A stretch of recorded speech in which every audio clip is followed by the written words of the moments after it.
Local animal shelter needs your help as they deal with a kennel cough outbreak. Tonight, our Maggie Smoka shows us how you can lend a hand to the Central PA Humane Society as their dog area remains shut down for the next week.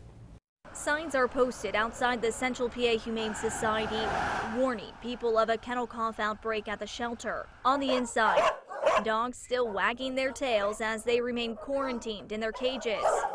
Not allowed to be taken past shelter grounds as the virus passes. Once it runs through and you've killed all of it with antibiotics, that way nobody's getting it. You're not adopting out dogs with kennel cough, and you're not facing kennel cough 3 months down the line from the same strain. The Humane Society has the original 6 infected dogs blocked off, and it's been busy as staff continues cleaning. Right now, they're in need of more than just some volunteers. We can always use cleaning supplies, bleach, laundry detergent. We go through a ton of bleach and laundry detergent, paper towels, and we're also in need of large dog wire crates. Humane Society leaders are hoping the strain passes by next Wednesday. That way they'll be able to take animals and start adoptions once again. And these dogs can hopefully find their forever homes. In Altoona, I'm Maggie Smolka, WTAJ News.